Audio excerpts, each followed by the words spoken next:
noite, senhoras e senhores, de volta aqui. Eu sou muito animado, cara. Eu sou um cara muito animado.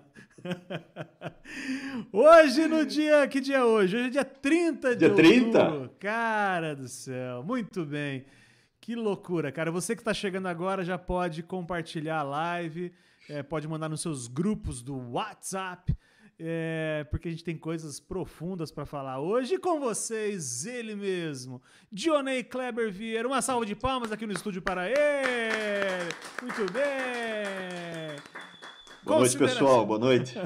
Considerações iniciais, Dionei. Você tá bem? Primeiro que amanhã, dia da Reforma, né? Reforma Protestante. Dia da Reforma Protestante. Isso é um dia clássico e emblemático. Inclusive, o tema de hoje eu dedico à Reforma. Boa, Né? legal. Nós vamos falar por causa da Reforma. Vamos falar de graça. Eu sei que nossas sextas-feiras é de escatologia, mas a gente vai falar um pouco mais de graça hoje, porque a Reforma está aí e a Reforma resgatou certas questões sobre a salvação pela fé. Né? Então, essa questão da graça em nossas vidas é fundamental. Sem isso, gente, a gente não estaria aqui. Né? Já começa por aí. Inclusive, esse universo nem existiria, para ser bem franco com você. E é interessante quando a gente fala de reforma, deixa eu deixar bem claro, né? A reforma começa oficialmente, digamos assim, com Lutero, né? Com as suas 95 teses publicadas lá no Castelo de Wittenberg. Tem John Hus, né? Também, você tem vários, né, precursores desse movimento de reforma, vários movimentos, mas aqui Lutero acaba definitivamente fazendo essa mudança, esse rompimento, digamos assim, gerando o que a gente chama de protestantismo. E o que me deixa, às vezes, meio encucado, cara, é que você chega numa livraria e pede livros reformados, e os caras te entregam livros calvinistas.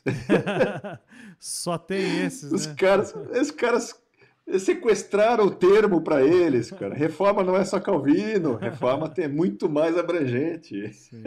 Eu Mas... falei ontem na live, cara, e eu repito hoje assim, esse movimento da reforma, cara, ele é histórico, mas ele tem que ser pessoal também, nosso, né? No sentido desse retorno às escrituras, né? A gente o tempo Sim. todo tem que ver em nós o que está em desconformidade, tá certo essa palavra? Em desconformidade com a palavra e voltar, porque a palavra de Deus é inerrante, certo, Johnny? Bíblia é a palavra de Deus. Inerrante, sem dúvida, sem dúvida. Inspirada, não precisa ser reedificada, é isso mesmo, Johnny? Ou atualizada, como é o termo ultimamente utilizado, né? Não precisa. Claro que não precisa, muito bem. Atualizado precisamos ser nós, né? Nós é que temos que ser atualizados constantemente pelo Espírito Santo em nós. Atualizados segundo Cristo, né? Esse é o projeto de Deus para nossas vidas. Amém, muito legal. E alguma relação da reforma protestante com o Dia das Bruxas, não? Dia das Bruxas amanhã também.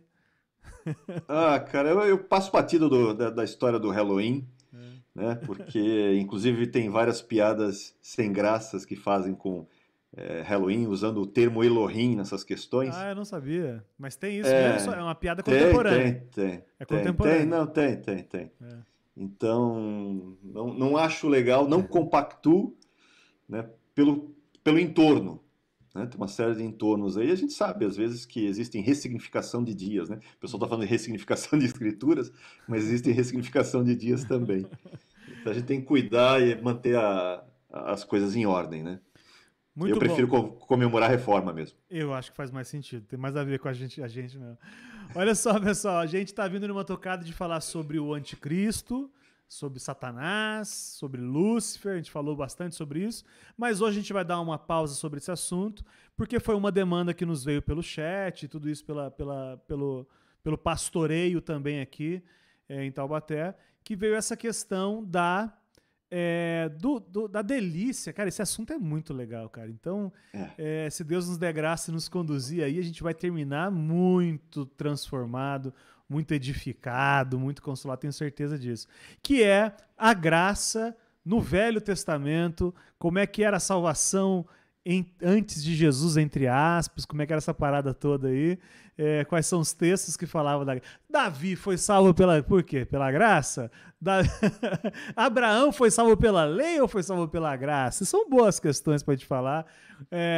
Dionei, diga antes da gente entrar no tema, por onde é que a gente vai trilhar? Qual é o caminho que a gente vai trilhar hoje? Eu vou fazer primeiro uma abordagem textual, direta. Então, vou mostrar o que o texto próprio diz, em vários textos do Antigo Testamento, para a gente poder perceber essa questão da graça no Antigo Testamento em vários aspectos. Depois eu vou fazer um estudo morfológico, vou pegar a palavra da graça e vou fazer um link dele com a caris, né, no Novo Testamento, mostrar essa questão, que há uma beleza e há um entorno e uma beleza da construção sobre a graça, né, que a gente às vezes perde. E depois vou terminar com alguns dados um pouquinho mais abrangentes e profundos sobre a graça no próprio nome de Deus e nas suas ações em vários aspectos. Então, mas primeiro vamos pelo textual, que é muito mais fácil de às vezes você perceber no texto, porque Deus mesmo deixa isso bem claro, e às vezes a gente passa batido, sabe? A gente lê o texto, mas passa batido. E a gente vai começar a perceber que desde lá no Antigo Testamento, né, começando já por Noé, a graça já se manifesta das suas mais variadas formas. Ou seja, esse movimento da salvação sempre foi pela graça, né, por meio da fé, não tem jeito. Amém. Né? E a gente vai ver isso porque Hebreus 11 deixa isso claro. Ele começa pela fé Abel, né? Pela fé Noé, Boa, pela fé Abraão, pela fé... Então, se você pegar Hebreus 11 e olhar a lista, o rol dos heróis da fé, são todos, né, relacionados principalmente ao Antigo Testamento, e todos eles você vê pela fé, pela fé, pela fé. Então, a base da salvação sempre foi pela fé, gente, sempre foi. A gente só vai, digamos, descortinar isso um pouco melhor. Por quê? Porque no tempo de Cristo isso ficou embaçado, tanto que Paulo teve que combater essa questão da justificação pela lei. Perfeito. E Paulo mesmo deixa muito claro lá em Gálatas que pela lei ninguém é justificado. Ou seja, se ninguém é justificado pela lei, ninguém nunca foi justificado pela lei. Nem Davi, nem Noé, Perfeito. nem Abraão, nem Daniel, né, nem Jó, nenhum deles foi justificado pela lei. Nem o, sei lá, Moisés também. E outra, importante, o autor de Hebreus deixa bem claro, a lei não aperfeiçoa ninguém. Perfeito. Ele deixa isso bem claro. Sou apaixonado por essa afirmação porque a gente tende, as igrejas tendem a gente, digo esse plural de modéstia, aí, né, incluindo no pecado, hein? Mas a dizer que a salvação é pela graça, mas a santificação é pela lei. E isso é um absurdo, né? Então, a gente tem que entender sempre que será uma ação do Senhor Jesus na nossa vida mesmo, sempre, tudo dele, por ele, para ele. Salvação, santificação. Eu não estou dizendo da nossa energia, nós que somos salvos, em fazer o certo, em lutar, não estou dizendo disso, mas, cara, sempre será na força do Espírito, jamais na nossa força ou na força da lei. O Paulo deixa isso bem claro em Romanos 8,13, quando fala, né, que se você planta semeia na carne, vai colher corrupção. Né? Mas se você pelo Espírito, aí deixa bem claro, se pelo Espírito você mortificar a carne, né, você vai colher vida eterna. Romanos 8,13 deixa isso meio implícito nessa questão. Então, a gente vê o seguinte, que quem mortifica a carne, segundo o texto do próprio, né, argumento de Paulo, quem mortifica sou eu.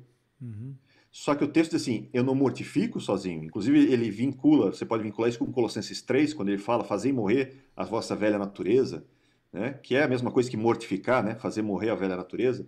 Quando Paulo diz, fazei morrer pelo Espírito, ou seja, não é na minha força, é na força dele, mas eu sou um componente ativo nessa equação, não sou um componente passivo, eu não sou fantoche do Espírito Santo. O Espírito Santo incorpora em mim e eu estou possesso pelo Espírito. Não, quem faz isso é Satanás, Satanás faz isso. Ele que não pede, né, não pede permissão, vai fazendo e usa as pessoas de fantoche, muitas vezes joga no chão, como tem o texto né, daquele demônio, daquele possesso de Genezaré, faz várias coisas, mas o Espírito Santo não, o Espírito Santo é um gentleman, né? Ele vai te conduzir, mas é na força dele, no caminho que ele vai te dizer para você trilhar. Agora, você não está passivo, você é um componente ativo nessa equação. Muito legal. Meu amigo Johnny, sou eu um camponês, na minha tenra idade, nos meus 17 anos, lá no Oriente Médio, 1000 anos, 3.000 anos atrás, 1000 anos antes da era cristã. Como eu posso ser salvo, Johnny? Como é que funcionava essa parada aí? Diga aí, vamos desconstruir isso, Eu Júlio. vou, eu vou, eu vou começar com uma desconstrução com um Tá ok, texto perfeito, do pergaminho achado em Qumran, perfeito. tá? Então lá em Qumran você tem aqueles pergaminhos do Mar Morto, daquela comunidade de Qumran. E existe um pergaminho chamado Unqies, né? Que foi escrito por volta do ano 100, alguns acreditam entre o segundo século e o primeiro século antes de Cristo. E o texto fala assim, vê se isso lhe parece familiar, tá? Se você quiser depois buscar, quem quiser referência e pesquisar por si mesmo, tá? Não tá na Bíblia ainda que eu coloquei, tá? Essa referência tá. Quer que eu compartilhe ela? Você que sabe, a aula é sua, meu irmão. Não, eu vou ler aqui só, Perfeito. tá? É o pergaminho 1QS 11. Eu vou ler os versículos, digamos assim, do 11 ao 15. O texto fala assim: Quanto a mim, se eu tropeçar, as misericórdias de Deus serão minha salvação eterna. Se eu cambalear por causa do pecado, da carne, minha justificação será pela justiça de Deus que perdura para sempre. Quando minha angústia é desencadeada, ele livrará minha alma da cova e direcionará meus passos para o caminho. Ele me aproximará por sua graça e por sua misericórdia trará a minha justificação. Caramba, cara. Ele me julgará na justiça de sua verdade e na grandeza da sua bondade. Ele perdoará todos os meus pecados e por meio da sua justiça ele me purificará da impureza dos homens e dos pecados dos filhos dos homens, para que eu confesse a Deus a sua justiça e a sua majestade altíssima. Caramba, isso é Novo Testamento. Isso deve ser Novo Testamento, não é possível. Pergaminho de 100 anos antes de Cristo, pelo menos, Que legal, cara. da Que comunidade de textaço. Qumran. Caramba, cara, que legal. Isso aqui já mostra que existe alguma coisa errada quando a gente lê o Antigo Testamento com o foco de que Antigo Testamento é lei e Novo Testamento é que é graça somente. Porque a graça já vem se manifestando, né? Desde os primórdios. O primeiro texto que eu vou usar é onde aparece a primeira vez o termo graça no Antigo Testamento. Gênesis 6:8. Deixa eu pegar minha Bíblia aqui. Gênesis 6:8. Vou pegar o 7 só para ter o contexto, tá? Uhum. Disse o Senhor: Farei desaparecer da face da terra o homem que criei, o homem e o animal, os répteis e as aves dos céus, porque me arrependo de os haver feito. Porém, Noé achou graça diante do Senhor. É a primeira vez que esse termo aparece no Antigo Testamento, que vem dessa palavrinha aqui, rein. Depois eu vou estudar ela morfologicamente, tá? Mas simplesmente ela significa favor, graça, tá? Aceitação, né? Favor imerecido, como a gente costuma, de certa forma, dizer. Então, ela seria o vínculo direto de caris, de certa forma, do Novo Testamento, apesar que eu vou mostrar que caris, no grego, tem um plus aqui, tem um adendo que fica mais bonito ainda, né? Mas você já vê a ação da graça aqui.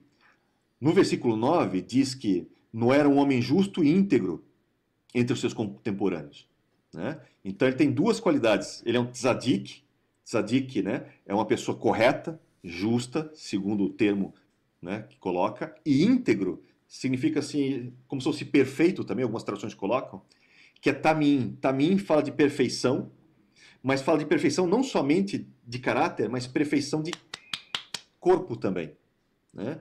Porque existem uma série de fatores aqui. Então, ele era íntegro de forma completa, digamos assim. É isso que ele está dizendo. Ele é íntegro de forma completa. Ele é um justo, efetivamente, na sua geração. E a gente sabe, por Hebreus 11, que tudo isso está relacionado à fé. Né? Como é que ele acessou essa graça? Como é que Noé alcançou graça? Deixa eu botar Hebreus 11 aqui. Né? Como é que Noé encontrou essa graça? Pela fé. Versículo 7. Pela fé, Noé divinamente instruído acerca de acontecimentos que ainda não se viam, e sendo temente a Deus, aparelhou uma arca para a salvação de sua casa, pela qual condenou o mundo e se tornou herdeiro da justiça que vem da fé. E Pedro depois também vai falar que Noé foi pregador da justiça na sua geração, né? Então você vê o quê? Como é que Noé encontrou essa graça? Pela fé. Pela fé. Então o padrão que a gente vai ver aqui no Antigo Testamento é esses patriarcas, né? Esses heróis da fé, como Noé, Abraão, Moisés, Davi e tantos outros, como está aqui na lista de Hebreus 11, todos eles alcançam o quê? Alcançam a graça de Deus por meio da fé. Ou seja, é um padrão que a gente vê lá em Efésios 2:8, né? Não muda o padrão. O padrão sempre houve. Então isso é fundamental a gente entender. Essa questão da graça, e é interessante porque tem uma regra da hermenêutica que diz a primeira aparição do termo, né, delineia essa questão do termo nos seguintes. A gente vai ver essa graça sendo apresentada várias e várias vezes. Mas aqui ela já tem um contexto que é muito interessante. O contexto é o seguinte: estamos próximo do ano 1600 depois da criação, depois da queda de Adão. Em 1656 vem o dilúvio, né? Então, antes desse dilúvio chegar, Deus já faz um preparativo. Ele busca, é como se ele buscasse no meio de toda aquela geração alguém que o ouvisse, que tivesse fé nele, né? Que pudesse ser agraciado pela graça dele. Então, e essa confiança em Deus é fundamental. E é o que acontece, porque lembra aquele padrão de Jeremias 9, 23, 24, né? Deus sempre oferece primeiro misericórdia. Se você recusar a misericórdia, você vai enfrentar o juízo. E depois do juízo é estabelecida a justiça. Então eu acredito, né, que Noé era um instrumento de Deus em relação à graça, quando ele, como diz o texto de Pedro, né, pregador da justiça, ou seja, Noé está apresentando não só a justiça, mas a misericórdia de Deus, né, para outros, só que os outros não aceitam essa misericórdia. Porém, Noé, o que acontece? Noé vai ser preservado, vai ser instruído pela palavra de Deus de uma coisa que aparentemente nunca aconteceu, porque se a gente ler alguns textos, dá a entender que nunca choveu, né? O que você tinha, a terra era regada pelo orvalho, de certa forma, mas a chuva não. Então imagina a situação, você está no meio de milhões de pessoas, talvez até 1 bilhão de pessoas, se você pegar a fórmula de crescimento populacional e você aplicar aí 1000 anos, 1600 anos de história, quase 1500 anos de história, você pode, dependendo do... Com a quantidade de filhos que o pessoal tinha também, né? Do índice de crescimento que você queira, você pode chegar facilmente a milhões. Mas se você considerar, né, um grau mais, um pouquinho superior, você pode chegar a 1 bilhão facilmente também. Então, imagina, Noé é um entre milhões, digamos assim, né? Ele vai falar para o pessoal, pessoal, vem aí um juízo de Deus e vai chover sobre a terra e vai inundar a terra. Uma coisa que nunca aconteceu, é como se eu dissesse, gente, vai chover sapo. Não, sapo chove, né? Peixe também chove, não dá. Vai São cair, eventos que... vai cair grúfalos sobre nós. Sei lá, unicórnios vão cair do céu, né? E vai inundar a terra inteira. Sei lá, algo assim que é, sabe, parece esdrúxulo. E ele está alertando por anos sem fio, o que demonstra também a misericórdia de Deus e a graça de Deus nesse sentido. Mas ele vai escapar desse juízo por meio da graça, né? Entrando na arca, ele e a sua família, porque Noé não vai sozinho, a família é abarcada junto com Noé. E é interessante porque o contexto é um contexto de juízo, de condenação, de morte, mas Noé vai ser salvo na arca, que é muito similar, a gente usa direto isso, com o que a gente vive hoje. Nós hoje, o mundo, né, pesava e ainda pesa sobre o mundo um efeito de juízo. Cristo na cruz oferece o escape para todos que quiserem, para o mundo inteiro. Todos que né, aceitarem a Cristo e a salvação, né, todo, como diz Romanos 10, né, se com a boca confessares e o coração creres, que Jesus, né, se você com a boca confessares que Jesus é Senhor e coração creres que Ele foi ressurreto dos mortos, né, pelo poder de Deus, então serás salvo. Então Jesus, de certa forma, né, faz esse papel, ele é essa arca. Se você aceitar a Cristo, você ganhou o passe livre para entrar nessa arca, para escapar do juízo vindouro. Por quê? Porque existe um novo juízo para vir. Claro que vem. Né? O próprio Pedro deixa claro. O primeiro juízo foi pela água, mas a terra está entesourada para o fogo. Então existe um segundo juízo. Por quê? Porque as coisas são purificadas na Bíblia por duas formas, ou por água ou por fogo. Se você pegar alguns textos de Levítico, por exemplo, ou Números, você vai perceber que quando havia uma guerra e você pegava os despojos da guerra, o texto diz assim, aquilo que não suporta o fogo, tipo roupas e afins, você vai purificar com água. Então vai lavar esse negócio. E aquilo que suporta o fogo, você purifica com o fogo, que é metal, você vai passar pelo fogo e assim serão purificados essas coisas que vocês vão, né, reter. Então são dois processos de purificação, ou pela água ou pelo fogo. Então o que acontece? No dilúvio, houve uma purificação da terra, de certa forma, pela água, que fala muito da palavra também, né? Como se a palavra tivesse esse poder de me limpar. Como a bacia do tabernáculo tem essa questão também, né? A bacia do tabernáculo cheia de água, que serve para limpar, ela fala da palavra que me limpa, né? Que me purifica. Porque Jesus mesmo diz lá em João 15, né? Vós já estáis limpo pela palavra que vos fala. Mas o fogo também purifica. O fogo também limpa, né? E está reservado a terra para esse segundo juízo. Só que nós temos a opção. Nós temos novamente a mesma opção que teve Noé. Pela fé, nós podemos encontrar a graça do Senhor e entrar na arca que é Cristo. E dentro da arca que é Cristo, gente, não tem problema. Mesmo que venha o juízo, o fogo não vai nos queimar. Amém. Assim como a água, quando veio com Noé, não o submergiu. Né? Como aquele texto que o pessoal gosta de citar, né? Se passar pelas águas, né? Se passares pelo fogo. É a mesma coisa.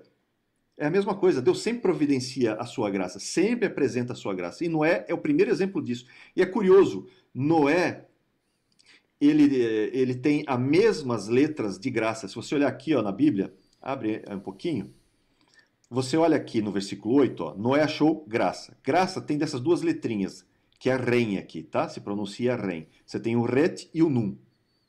Quando você pega Noé, se você reparar, Noé, ele tem as mesmas letras, só que invertidas. As mesmas letras invertidas. Então, quando eu tenho ren, eu tenho o quê? Eu tenho graça. Quando eu tenho Noa, o que Noa significa? Né? Repouso, por exemplo, como está aqui. Repouso, consolo, conforto, descanso. Então, é como se Deus fizesse uma brincadeira com a gente. Diz assim, ó, você está vendo a graça?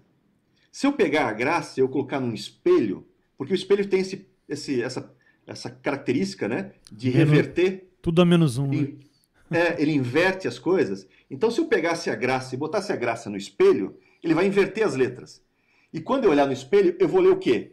Descanso. Então, é como se Deus estivesse me dando uma dica.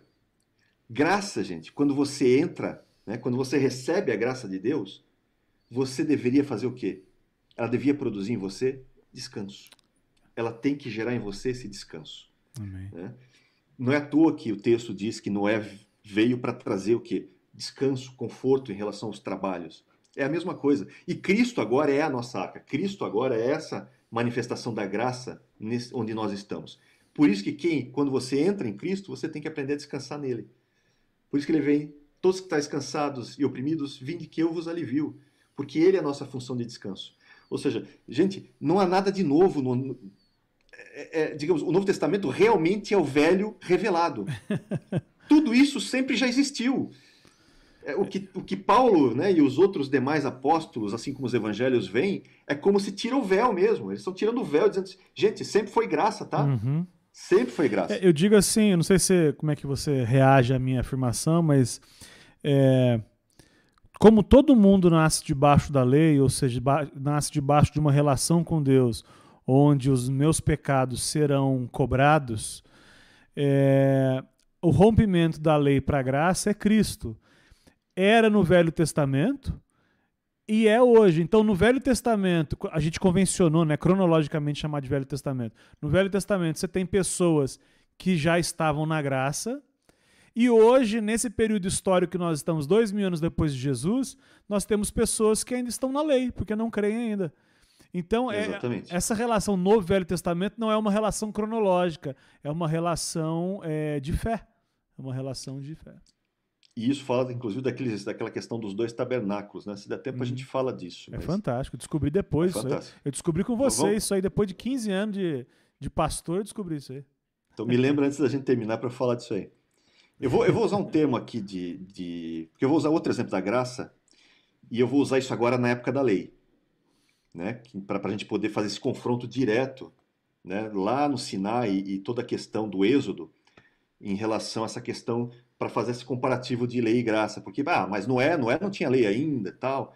Então vamos pegar algo bem parecido. Eu vou começar com Paulo, porque Paulo vai fazer um comparativo que o próprio autor de Hebreus faz nos capítulos 3 e 4, que eu vou acabar mencionando, mas não vou ler porque é muito longo. Mas eu vou ler Paulo só um pouquinho, porque Paulo fala isso, né, fazendo esse comparativo. Ora, irmãos, né, 1 Coríntios 10, tá? Ora, irmãos, não quero que ignoreis que nossos pais estiveram todos sob a nuvem e todos passaram pelo mar, tendo sido todos batizados, assim na nuvem como no mar, com respeito a Moisés. Todos eles comeram de um só manjar espiritual, beberam da mesma fonte espiritual, porque bebiam de uma pedra espiritual que os seguia, e a pedra é Cristo. Entretanto, Deus não se agradou da maioria deles, razão porque ficaram prostrados no deserto. Ora, estas coisas se tornaram exemplos para nós, né? Ou figuras também, como algumas traduções colocam, a fim de que não cobicemos as coisas más como eles cobiçaram. Muito bem. Por que esse texto é interessante? Vamos voltar agora aqui no texto? Pode continuar no texto aí. Vamos ler um textinho que é muito interessante aqui, ó. Êxodo 4, versículo 22. Dirás a Faraó, isso é Deus, né, ordenando Moisés. Dirás a Faraó, assim diz o Senhor, Israel é meu filho, meu primogênito. Digo, pois, deixa ir meu filho, para que me sirva. Mas se recusares deixá-lo ir, eis que eu matarei o teu filho, o teu primogênito. Então aqui, Deus já está contando o final da história do Êxodo. Já está avisando o faraó, deixou bem claro. Se você não deixar ir, em última instância, vai dar ruim para você. O teu primogênito acabou. Você libera o meu primogênito, que o teu vai estar salvo. Agora, se você não liberar o meu primogênito, o teu primogênito vai pagar esse preço. Claro que existe todo um paralelo aqui em vários aspectos, mas o que chama a atenção? O que é filho de Deus hoje para nós, gente? Quando a gente fala que nós somos filhos de Deus, quando você lê, por exemplo, 1 João, que fala filhinhos, né? Vocês agora são filhos de Deus, tal, né? Ou quando você lê João mesmo, que diz que Jesus veio, né, para nos tornar filhos de Deus. O que é filho de Deus? Filho de Deus fala do quê? Fala da filiação. Significa o seguinte, que eu era filho de Adão, ou como diz Paulo, né, filho da desobediência, para me tornar, por meio da salvação em Cristo, filho da obediência, né, como diz Pedro, usa esse termo, filho da obediência, ou filho de Deus, como usa João e vários outros, né, apóstolos nos seus textos. Então, filho de Deus significa o seguinte, eu nasci de novo, eu sou nova criatura. E isso só pode acontecer no Novo Testamento por meio do quê? Por meio da fé e da graça, não tem jeito, né? Então não é por mérito meu. Qual foi o meu mérito para me tornar filho de Deus? Meu mérito não é meu, o meu mérito é da cruz, de Cristo, o mérito é dele, né? A única coisa que eu fiz foi crer. Aqui começa uma coisa interessante. Deus pega todo Israel e denota que eles são filhos. Primeira coisa curiosa do texto.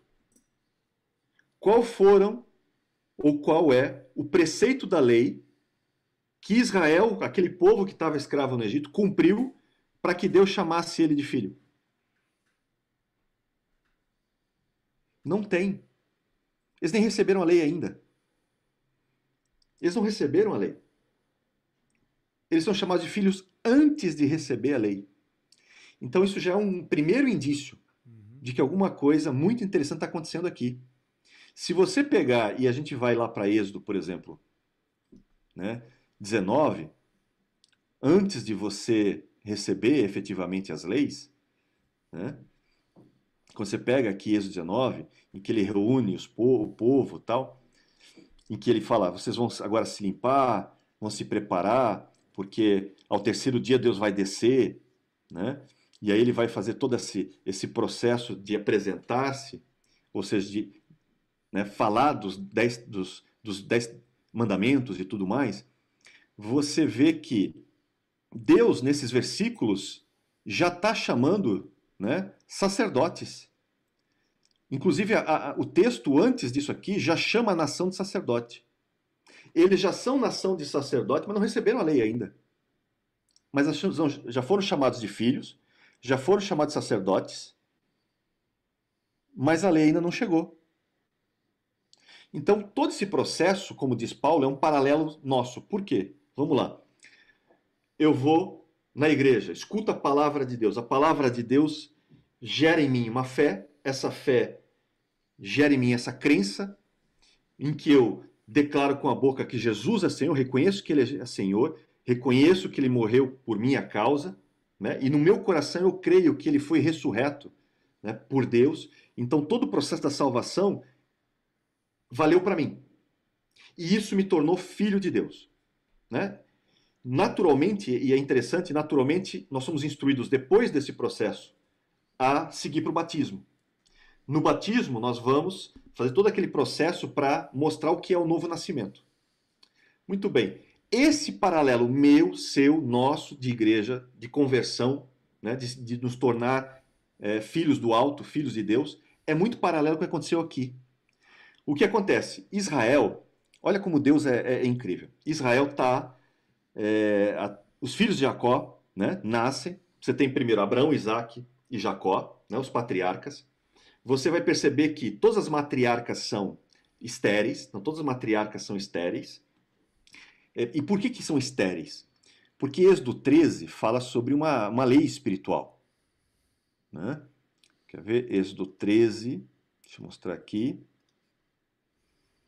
Versículo 2.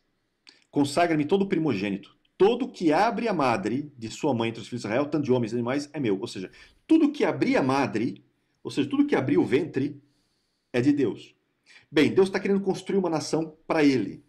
E Ele quer santificar a nação, lembra? A lei das primícias. Se as primícias são santas, toda a massa o é. Bem, Deus vai construir uma nação para Ele, então Ele precisa do quê? Ele precisa santificar essa primícia. Então ele vai participar isso com Abraão e Sara. Depois eu vou falar de Abraão e Sara mais para frente. Vou deixar para depois. Né? Mas Sara vai gerar uma criança. Essa criança, Sara, é estéril. Então, para Sara gerar, alguém tem que abrir a madre. Quem tem que abrir a madre? Deus tem que abrir a madre. E todo aquele que Deus abriu a madre pertence a ele. Lembra de Samuel? Samuel é um exemplo clássico. Aí você tem Rebeca, casa com Isaac. O texto diz, Rebeca também é estéril. Rebeca também está com a madre fechada, né? Depois Isaac ora e a madre dela é aberta, vem Esaú e Jacó. Quando você pega, por exemplo, Raquel e Lia, né? O texto, às vezes, na nossa tradução, ele não facilita a nossa vida. Então, vou pegar aqui, ó, Gênesis 29, 31, se não me engano. Na tradução que você pega, está assim: vendo o Senhor que Lia era desprezada, fê-la fecunda, ao passo que Raquel é estéril. Então, se você ler numa batida o texto, vai parecer o seguinte, que Raquel é estéril, mas Lia não é estéril, Lia é fecunda. Mas quando você analisa o termo aqui no hebraico, você vê o seguinte, Lia era desprezada, o que Deus faz? O texto está aqui, ó, patá, abre o ventre dela, abre a madre. Então o que diz o texto? Vendo o Senhor que Lia era desprezada, abriu-lhe a madre, abriu-lhe o ventre, ao passo que Raquel era estéril. Então, se Deus abriu a madre de Lia, é porque até aquele momento Lia também era estéril. Então você vai ver que todas as matriarcas são estéreis. Todas elas é Deus quem abre a madre. Por quê? Porque, novamente, lei das primícias. Se as primícias são santas, toda a massa o é. Por quê? Porque todo primogênito é dele, é consagrado para ele, é separado para ele. Então tem um processo aqui acontecendo, né, na figura do Pai, Filho e Espírito, que é Abraão, Isaac e Jacó, de certa forma, simbolicamente falando, obviamente. Né? Então, a nação está sendo gerada. E aí a nação começa a crescer, vai se desenvolver, né? Vai crescendo. E aí ela desce para o Egito. Lembra que vem aquela fome toda? José já está lá no Egito, já é governador. 2 anos depois, o pessoal desce no Egito. Tem aquela situação toda que José é revelado e tal. E eles descem, o texto diz que desceram 70 para o Egito. 70 pessoas para o Egito. Olha que coisa interessante. Eu estava analisando a gestação humana. Na gestação humana, né, quando o gameta masculino, né, encontra, né, o óvulo feminino, a célula ovo feminino, e aí vai formar o zigoto, esse zigoto vai começar a se desenvolver. Né? Tem uma série de segmentações, ou clivagens, que eles chamam, que são divisões mitóticas. Então, de 1 vai passar para 2, de 2 vai passar para 4, de 4 para 8, são vários blastômeros que vão crescendo. Até chegar ao que eles denominam de mórula. E mórula, em geral, eles contêm pelo menos 64 células ou mais. E aí, nesse processo, né, essa mórula vai virar um embrião, e nesse processo ele vai descendo até o útero. Então tem todo aquele caminho do útero, e ele começa a descer e vai se alojar ali no útero, e a partir dali ele começa a crescer. Certo? O que Deus está fazendo? Deus está usando essa mesma simbologia. Porque, de certa forma, Israel é isso. Israel é essa junção de várias células que vão se desenvolvendo. Quando chega a 70, né, eles descem para o Egito, porque tem que descer, né, de Israel, da região onde Jacó está, para o Egito tem que descer. Então eles descem para o Egito. E lá no Egito é como se eles encontrassem um local que, digamos, porque Deus vai usar o Egito de útero. É uma nação sendo gerada de uma nação já existente. Porque o que é a gestação humana? É uma vida que está sendo formada dentro de uma outra vida que já existe. Nesse caso, Deus está construindo uma nação para ele. Essa nação, agora, ele encontrou o quê? Um ventre, que é uma outra nação, que é o Egito. E Deus vai fazer o filho dele, que é essa nação, por isso que ele vai chamar de filho depois. Né? Israel é meu filho. E vai gerar dentro do Egito essa nação. Então você tem o quê? Você tem um processo de crescimento de Israel dentro do Egito. Esse processo leva vários anos, obviamente. E chega um momento, o que acontece quando chega no processo final? Porque qual é o processo de criação? 400 anos. Né? Se você contar a promessa de Abraão até a saída do Êxodo, né, você tem 400 anos. Se você pegar desde a chamada de Abraão, 430. Mas vamos pegar os 400 anos de Gênesis 15, né, que ele fala lá. 400 anos é 40 vezes 10. 40 é o tempo de gestação. Lembra? 40 é o número da gestação. Uhum. E é interessante por quê? Porque você tem 10 pragas. Então você tem um processo 10 vezes 400 aí. E o que acontece? Depois que Israel é liberto, na última praga, quando é que ele passa? O que acontece quando vai nascer a criança? Estoura a bolsa. A bolsa, a criança passa, né, pela água, de certa forma. O que Israel faz quando nasce? Passa pela água. Israel agora vai se tornar uma nação. Passa pelo mar, no meio do mar. Está sendo batizado pela água e é como se tivesse rompido a bolsa, digamos assim, do Egito, e agora ele vai ser a sua própria nação. Nasceu Israel, agora a nação já está lá do outro lado e corta-se o cordão umbilical do Egito e esses egípcios não vão ver mais. Então tem todo um simbolismo, um paralelo acontecendo aí. Mas é muito interessante o que acontece. Eles são chamados de filho antes, né? Eles, apesar das dúvidas de Israel, eles creem na palavra de Deus, tanto creem que eles vão matar o Cordeiro Pascal, né? Vão seguir a instrução de Moisés, eles matam o Cordeiro Pascal, pegam o sangue do Cordeiro Pascal, colocam nos umbrais da porta, e por meio da morte do Cordeiro Pascal e da última praga que acontece, né? Porque daí tem o Pessa que pula a casa daquele que tem o sangue, a marca do sangue, que é a letra Tav, de certa forma, né? O que acontece? Eles vão ser tirados do Egito, vão passar pela água batismal, digamos assim, porque Paulo usa isso em 1 Coríntios 10. Então são batizados pela água, porque tem água à esquerda, muro de água à direita e água por cima por causa das nuvens. E aí chegam do outro lado, né, já como nação de sacerdotes. Muito bem. É a mesma coisa eu e você. Nosso Cordeiro Pascal morreu, que é Cristo. O sangue dele serve para me tirar do Egito, foi o que me livrou da escravidão do Egito, né? Me tirou dessa escravidão. Eu passei logo em seguida simbolicamente pela água, né? Mas na verdade eu nasci da água e do Espírito, como João 3 deixa claro, Jesus deixa claro, da água e do Espírito eu nasço, né? Mas simbolicamente eu faço a mesma coisa, né? No batismo o velho homem morre, porque eu paro de respirar, vou para baixo d'água, né? É gerado em mim uma nova mente, um novo coração, assim como uma criança recebe, né, os primeiros órgãos, o sistema nervoso central e o coração são desenvolvidos. Eu subo e aí eu respiro novamente. É como se tivesse o sopro de vidas novamente. Eu recebo um novo espírito e recebo o Espírito de Deus em mim.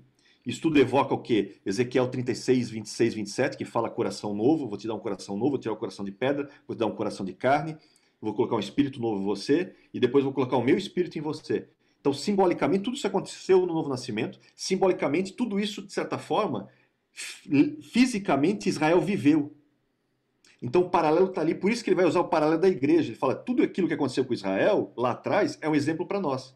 Porque agora Israel passou, já foi, digamos, batizado nas águas, e agora está seguindo o quê? Na sua peregrinação pelo deserto.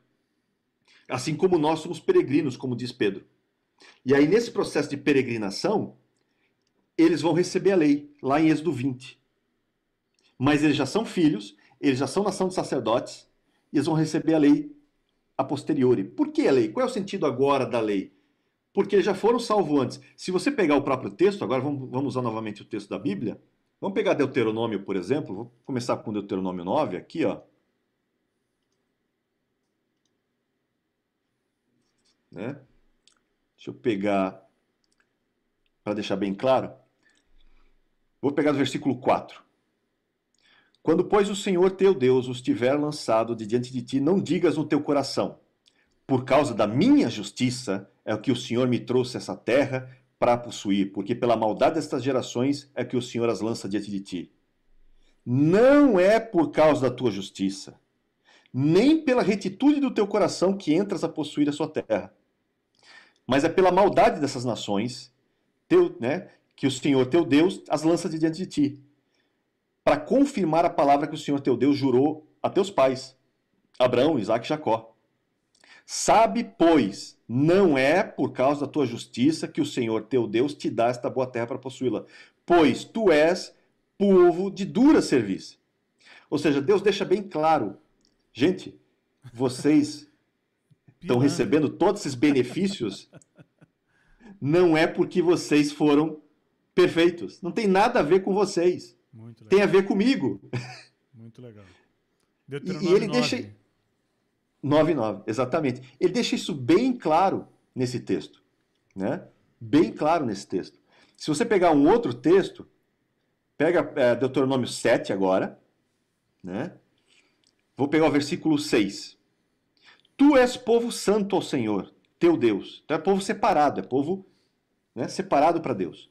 E o Senhor teu Deus te escolheu, eleição agora, para que fosses o seu povo próprio, de todos os povos que há sobre a terra. Mas não, deixa bem claro, não vos teve o Senhor afeição, nem vos escolheu porque fosses mais numerosos do que qualquer povo, pois eres, na verdade, o menor de todos os povos. Mas porque o Senhor vos amava, e para guardar o juramento que fizera a vossos pais, o Senhor vos tirou com mão poderosa e vos resgatou da casa de servidão do poder de Faraó, rei do Egito. Então o que ele faz? Ele está deixando claro o seguinte, Israel, é o seguinte, vocês são meu filho, e eu libertei vocês do Egito e fiz tudo isso que fiz pelo seguinte, nunca foi por causa da justiça de vocês, nunca foi porque vocês foram retos nos seus corações, muito pelo contrário, vocês são puros de dura serviço, vocês são osso duro de roer, vocês são difíceis. Inclusive, vocês não eram nem os maiores, vocês eram o menor dos povos. Lembra? Estavam nascendo agora. Vocês são os menores dos povos. Né? Então, comparado a todos os outros, eu elegi vocês por causa do meu amor. Isso eu acho lindo, né? É o meu amor. Eu amei vocês. E ainda mais, eu fiz um juramento aos teus pais, aos patriarcas. E por causa disso é que vocês são agora meu povo, separado, santificado. Eu santifico vocês. É interessante porque quando Deus cria o universo, lembra, a gente já discutiu outras vezes, Deus se dá, como diz Davi, né? Tu te colocaste chefe sobre todos. Lá em 1 Crônicas 29, quando ele faz aquela oração maravilhosa, né? Que fala, teu poder, né? Tu é honra, tudo mais. E ele fala, e tu te colocaste sobre chefe sobre todos. Porque Deus se prerroga o direito do seguinte, como ele sabe que ele é o único ser perfeito, e não há nenhum outro ser perfeito que possa ser criado como ele é, né? Apesar que ele cria perfeito, mas você pode tomar decisões erradas, ele se prerroga o direito de justificar quem ele quiser. Porque, na verdade, ele é o único justo. Não vai haver outro justo que possa não ser ele próprio. Então, se ele é o único justo, ele se dá uma prerrogativa. Eu justifico quem eu quiser. Por isso que a salvação pertence ao Senhor. Sempre foi. A salvação nunca foi por obras de justiça. A salvação nunca foi pela lei. A salvação sempre pertenceu ao Senhor, como diz lá em Jonas 2,8, se não me engano, 2,8,9. Né? A salvação pertence ao Senhor. E não só Jonas diz isso, vários salmos dizem. Do Senhor pertence a salvação. Então ele dá essa prerrogativa. O que você precisa para acessar essa salvação? Fé. Fé. Pela fé, Moisés. Pela fé, o povo de Israel passou pelo Egito, como diz lá em Hebreus 11. Pela fé. Foi tudo pela fé. Então esse processo acontece e é interessante que o povo, logo depois que recebe a lei, peca. E comete um pecado de idolatria que, se você olhar a lei, é um pecado para dizimar o povo. É um pecado para dizimar o povo. Se você pegar a lei, diz, olha, idolatria, gente, isso aí é a morte. Se você for pego fazendo idolatria, morreu. Já era, acabou para você. Não tem salvação para você. E aí Deus vai fazer o quê? Em Êxodo 33, ele vai fazer uma declaração sobre graça de novo, que é uma coisa belíssima.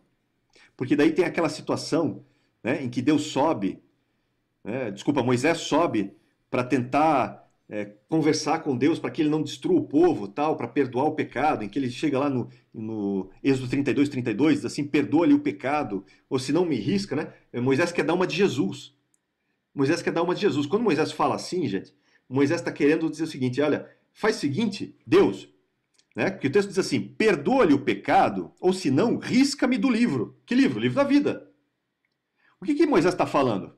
Moisés indiretamente está dizendo o seguinte, Deus, faz o seguinte, perdoa o povo e, se necessário for, pega o pecado deles, joga em mim, porque se tu fizer isso, vai ter que me riscar do teu livro. Então me risca do livro, bota o pecado deles na minha conta, mas perdoa eles. É quase isso que Moisés está falando. É como se Deus dissesse, olha Moisés, a ideia é essa mesmo, a ideia é boa, mas não é você que vai fazer isso não. Você não vai funcionar para fazer isso não. Não se preocupa. Né? Vou fazer isso lá na frente. É um tipo, vou te mostrar, inclusive. É um Exatamente, tipo Cristo, é um tipo, é mais uma tipologia. E aí é interessante que no capítulo 33 de Êxodo tem uma conversa entre Moisés e Deus, que eu acho fantástica aqui no versículo 16. Olha o que Moisés fala, gente. Pois como há de saber se achamos graça? Olha o termo de graça de novo, rem aqui. Né? Como se dissesse, Deus, como é que eu sei que acho graça em teus olhos? Eu e o teu povo, não somente eu e teu povo. Não é porventura em andares conosco, de maneira que somos separados, eu e o teu povo, de todos os povos da terra? E aí Deus responde, disse o Senhor a Moisés, farei também isto que disseste. Por quê? Porque, Moisés, achaste graça aos meus olhos, novamente rem, e eu te conheço pelo teu nome. Ou seja, o que tem aqui, gente, no texto? O que o texto está dizendo aqui? O texto está dizendo o seguinte, quando você pega e analisa isso aqui, Moisés está dizendo o seguinte, Senhor, como é que eu sei que eu achei graça no meio no teu povo? Não é tu andares no nosso meio? Não é a gente ser um povo separado? E Deus diz, é isso mesmo. Além disso, eu te conheço pelo nome, Moisés. Ou seja, Deus está dizendo o seguinte, como é que eu sei lá no Antigo Testamento, por Êxodo 33, que eu encontrei graça diante de Deus? Quando eu sou separado do meio dos povos, o que é separado? Os chamados para fora, igreja, eclésia, chamados para fora. Né? Quando você é separado, Deus anda no teu meio, o que acontece? O Espírito Santo agora está dentro de mim. E Deus tem um relacionamento individual comigo. O que isso é? Gente, isso aqui, que está em Êxodo 33, 16, 17, esse pequenininho texto, tem muito mais ali na frente se você pegar, é o que Paulo vai falar, por exemplo, em 2 Coríntios 6, 16. Olha o que Paulo fala. Que ligação há entre o santuário de Deus e os ídolos? Porque nós somos santuário do Deus vivente, como ele próprio disse.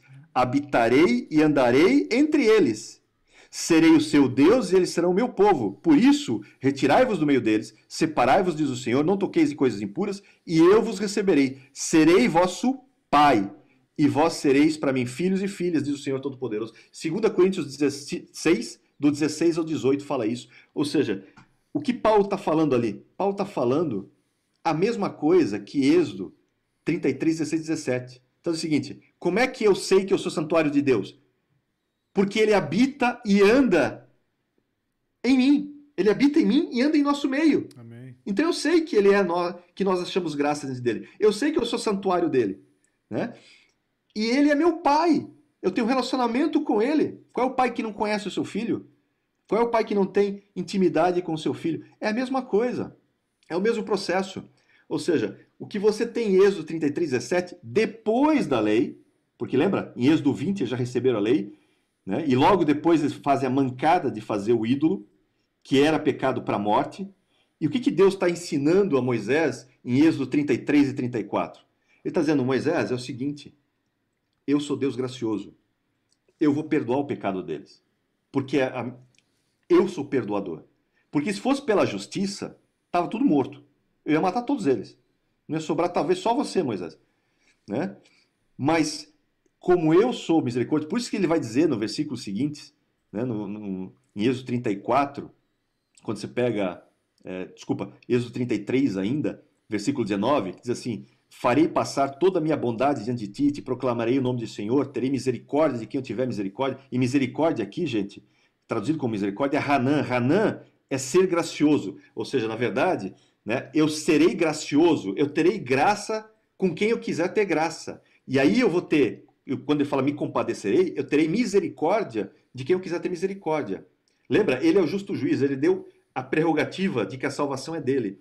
Então, esses dois termos, misericórdia e graça, estão aqui relacionados.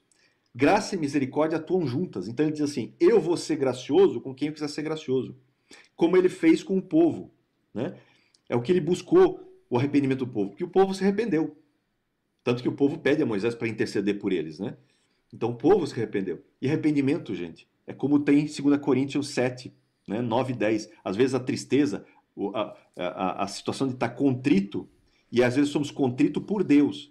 Para quê? Para arrependimento. Para o quê para arrependimento? Para que a gente encontre salvação. Né? O texto, inclusive, que evoca o que aconteceu aqui em Êxodo, e esse texto 2 Coríntios 7 e 10, deixa eu botar aqui o texto, né? Que Paulo fala assim, está falando aos Coríntios, agora me alegro não porque foste contristados, mas porque foste contristados, entristecidos, para arrependimento. Pois foste contristados segundo Deus, para que de nossa parte nenhum dano sofresseis. Por quê? Porque a tristeza, segundo Deus, produz arrependimento para salvação, que a ninguém traz pesar. Já a tristeza do mundo produz morte. Então o que eles estão experienciando ali? A salvação por meio da graça de Deus.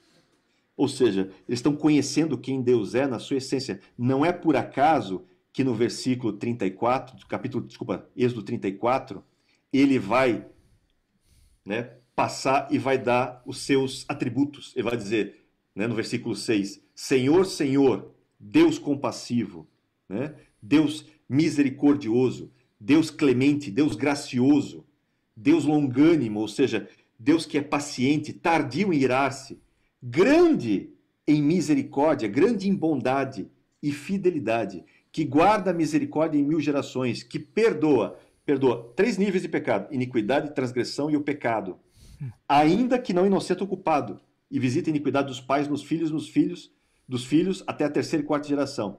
E vendo depois esses atributos, imediatamente Moisés se curva. Ou seja, gente, como é que Israel foi salvo? Pela graça. Como é que Israel foi salvo do bezerro de ouro? Pela graça. Como é que esse processo, ao longo dos séculos, Aleluia, se desenvolveu? Pela graça. Sempre foi a graça de Deus. aleluia. Sempre foi. Deixa eu mostrar só mais 2 textos, e aí eu vou só partir para a parte morfológica e a gente já vai terminando. Deixa eu só mostrar mais esses 2 textos. O primeiro texto que eu quero mostrar, né, é o texto de Salmo. 103? Salmos, se não, 51. É porque eu tenho um de 103 que sou apaixonado, que ele não nos retribui segundo as nossas Segundo as iniquidades. nossas. Sim. Mas eu quero mostrar esse do Salmo 51 de Davi, porque Davi Sim.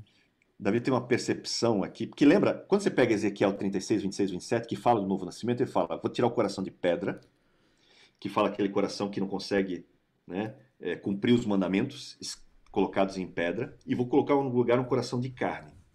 Carne, lembra, já falei acho que outras vezes, a palavra carne é baçar. E existe a mesma forma de escrita para baçar, só muda a vogal, mas quando você escreve em hebraico só consoantes, Lá no hebraico antigo não tinha ainda os pontos dos maçoretas, que é só 1000 depois de Cristo. Então a Bíblia lá de Moisés não tem os pontos maçoretas. Então Bassar e Bessar, que está relacionado, por exemplo, a boas novas, tem a mesma escrita, é como se Deus fizesse uma brincadeira com as palavras. É como se ele dissesse assim, pessoal, eu vou tirar o coração de carne, de pedra de vocês e vou colocar um coração de carne. Só que essa carne é um coração, não é só carne, tá? É um coração também de evangelho, de boas novas. Por quê, gente? Porque a boca fala do que o coração está cheio. Se você nasceu de novo, se o teu coração foi tirado do coração de pedra e colocado no coração de carne, esse coração de carne, entenda, é um coração de evangelho. E você tem que falar o quê? Aquilo que o coração está cheio. Se o teu coração está cheio de evangelho, você tem que falar do evangelho.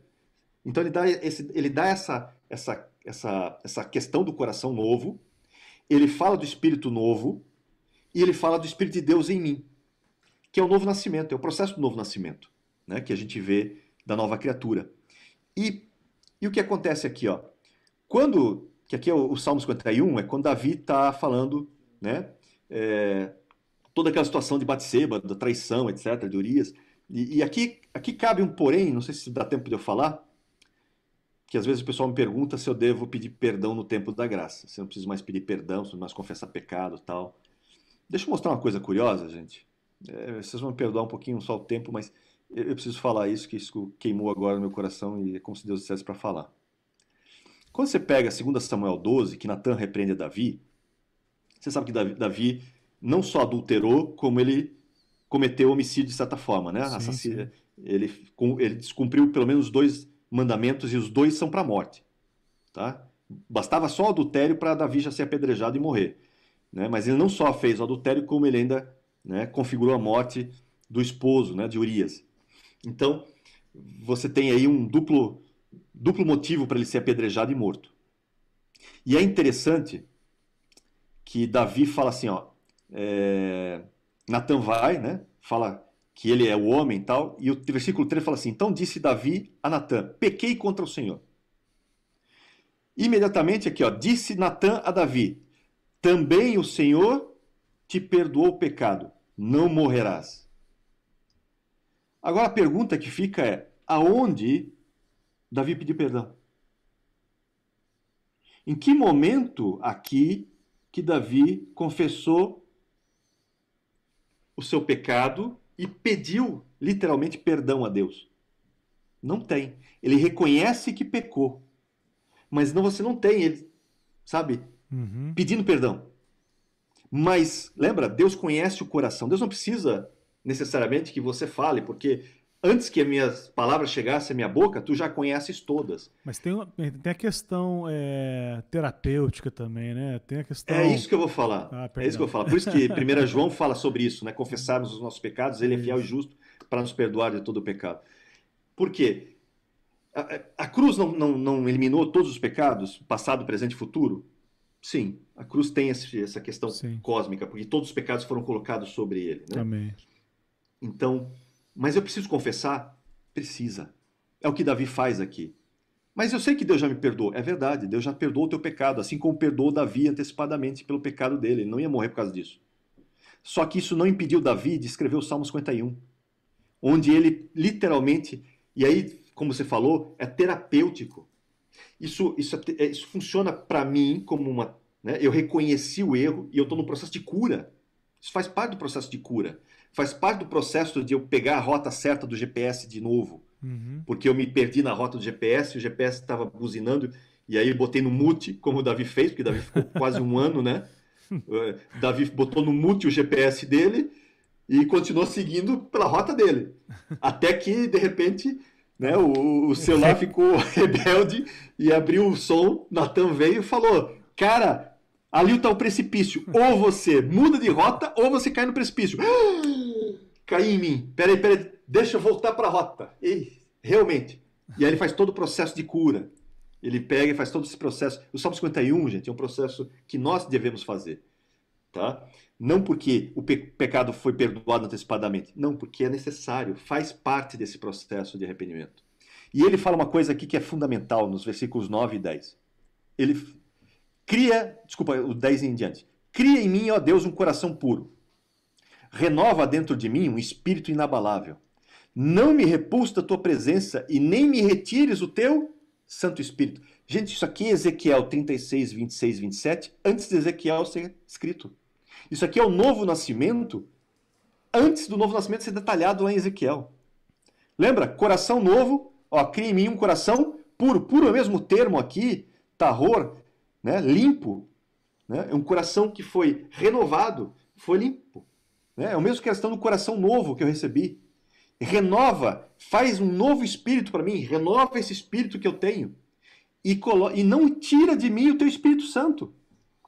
Ou seja, todo o nível de nova criação da graça que nós vivemos, né? Porque o que importa não é circuncisão ou ser incircuncisão, mas o que importa é ser nova criatura. O que é nova criatura? Nova criatura é isso. Você recebeu um coração novo, uma mente nova, você recebeu um espírito novo e você recebeu o Espírito Santo dentro de você. Esse é o processo de nova criação. Esse é o processo de nova criatura. É o processo que Davi reconhece aqui. E o outro exemplo que você tem é Daniel. Daniel 9, se eu não estou enganado. Deixa eu botar aqui. Daniel 9, versículo 18. Acho que é isso. Que Daniel vai orar aqui, tá? E ele vai fazer oração. E lembra, Daniel é um daqueles 3 citados em Ezequiel 14, só para você lembrar. Lá em Ezequiel 14, Deus fala assim: se eu mandar juízo sobre uma cidade, somente 3 homens escapam por causa da justiça deles. E aí ele cita Noé, Jó e Daniel. E ele repete isso 4 vezes. São os 4 cavaleiros do Apocalipse ali exemplificados. E ele fala: se eu mandar juízo para uma cidade, somente esses 3 homens, Noé, Jó e Daniel, escapam e escapam sozinhos. Não levam nem a família dessa vez. Por causa da justiça deles. Mas justiça de quê? Justiça para escapar de um juízo sobre a cidade. Não justiça para se salvar. Não confunda. Porque todos pecaram, destituídos estavam da glória de Deus. A salvação só pertence ao Senhor. Ninguém conquista ela necessariamente por justiça própria. Nenhum ser humano, exceto Cristo, mas por um motivo diferente, né? Somente Cristo pode cumprir porque Cristo é o Senhor. Somente por isso. Mas nenhum outro ser humano pode fazer sozinho. E é interessante que Daniel vai fazer a oração assim, ó. Inclina a Deus, né? Inclina a Deus meu os ouvidos e ouve. Abre os olhos e olha para a nossa desolação e para a cidade que é chamada pelo teu nome. Porque não lançamos as nossas súplicas perante a tua face, fiados em nossa justiça, mas em tuas muitas misericórdias. Aleluia, que legal. Gente, e é Daniel, o cara de Ezequiel 14, o cara que escaparia de um juízo por causa da justiça dele. Ele reconhece, ele diz assim: Senhor, eu não tenho justiça própria, eu não tenho mérito, eu não tenho justiça própria para poder fazer isso. Eu vou a ti não por causa da minha justiça, eu entro na tua presença por causa das tuas muitas misericórdias. E aqui é interessante, porque o termo misericórdia aqui, ó, gente, raran, significa também ventre. Tá vendo aqui, ó? Raran, também vem a variante que é rerem, fala de ventre.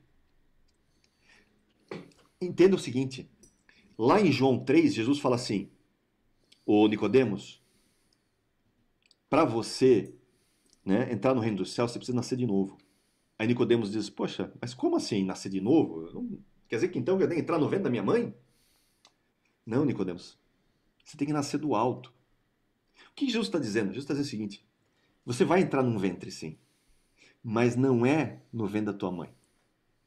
É como se ele dissesse: você vai entrar no ventre de Deus. E o ventre de Deus, se você pegar o termo aqui, ó, misericórdias, né, raran, vê a raiz dele fala ventre, e também significa o quê?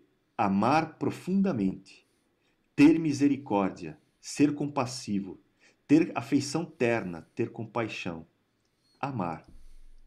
O que ele está dizendo?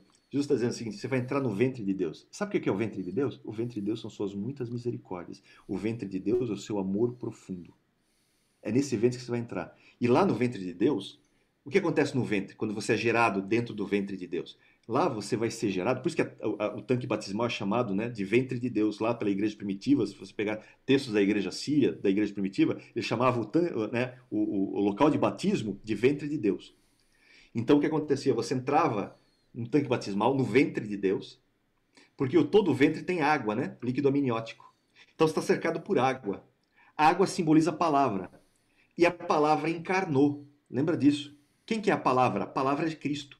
Então você entrou no ventre de Deus, que são suas muitas misericórdias, o seu amor profundo, e você está sendo gerado, envolto em Cristo, que é a palavra. E você está sendo gerado pela palavra no ventre de Deus. Esse processo de novo nascimento acontece ali dentro.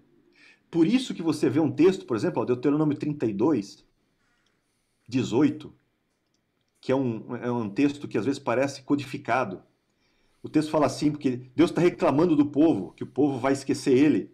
E eles falam assim, ó, olvidaste, esqueceste a rocha. Quem é a rocha? Lembra? 1 Coríntios 10, a rocha é Cristo. Você esqueceu a rocha que te gerou. Você é gerado em Cristo. Vocês foram gerados em Cristo. Quem gerou Israel? Aqui está falando para Israel físico. Mas isso vale para nós, porque nós somos o Israel de Deus, né? Então fala também, porque nós fomos enxertados. Então, quem que gera? É a rocha. Nós somos gerados em Cristo. E esquecemos o Deus que dá o ser. Ali eu tenho o Pai e o Filho. Então eu tenho Cristo, onde eu sou gerado, e Deus que me dá o ventre. E o ventre de Deus é o seu amor profundo. Então nós somos gerados em amor.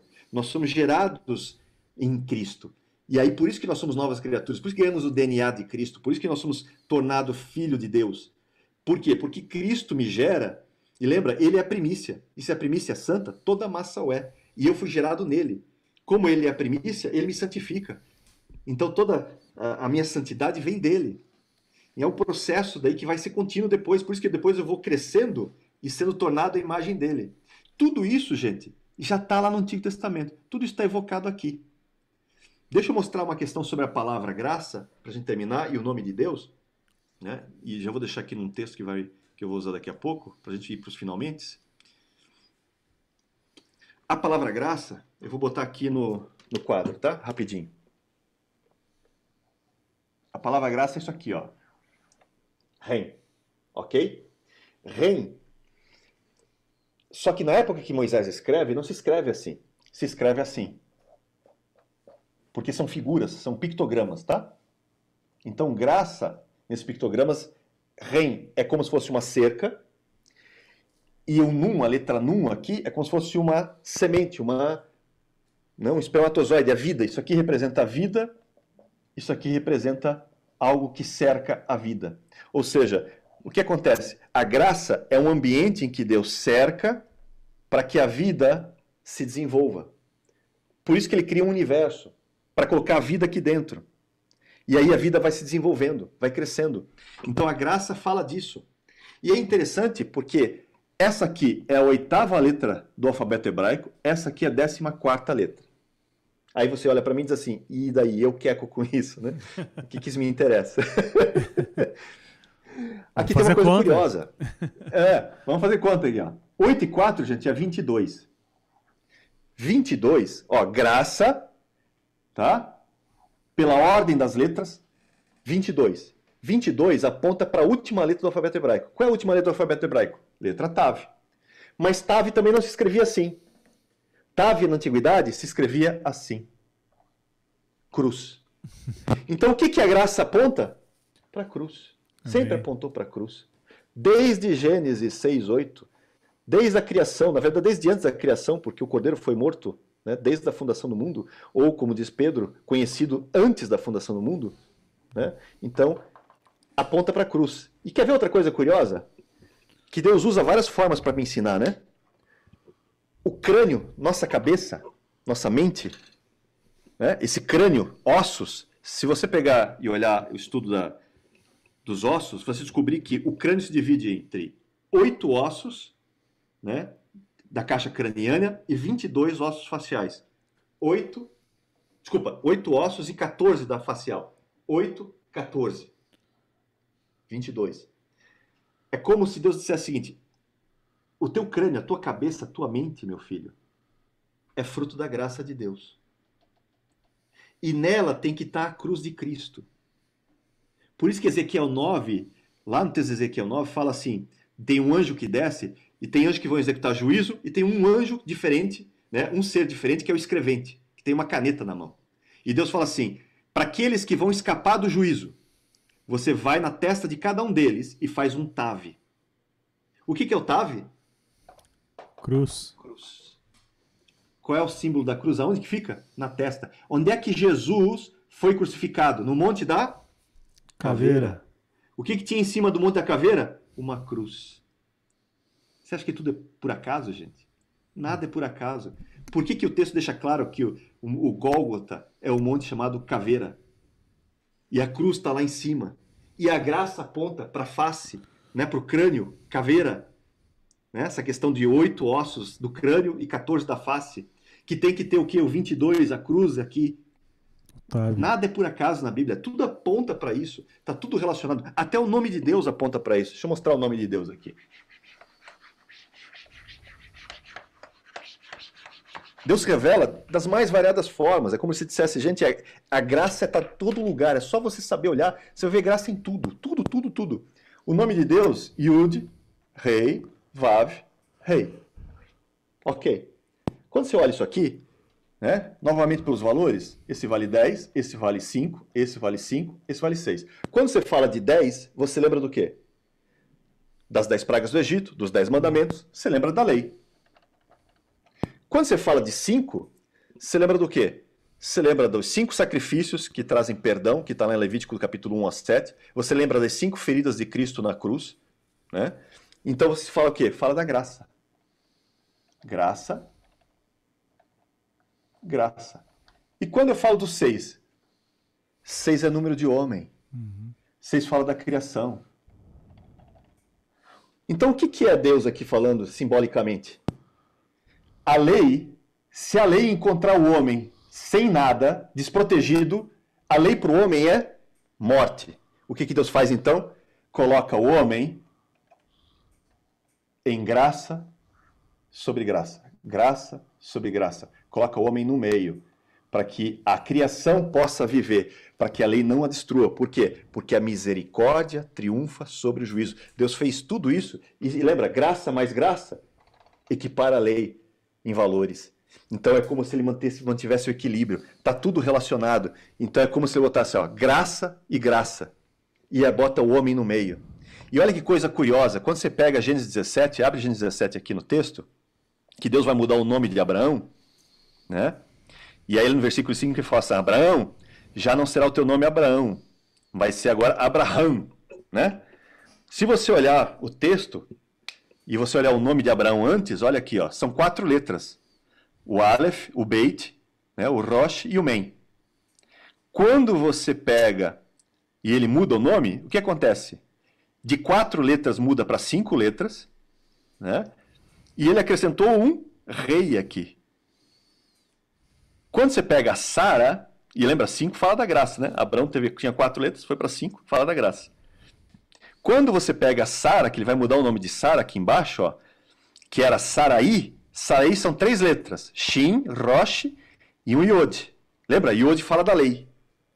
Yod aponta para a lei, que é o número 10. Quando ele muda para Sará, né, ele tira o Yod e coloca no lugar um rei. Volta para o quadro aqui de novo. Quando você pega, é como se Deus fizesse o seguinte: Abraão, estou fazendo uma aliança porque de você vai vir um Salvador. De você vai vir o descendente.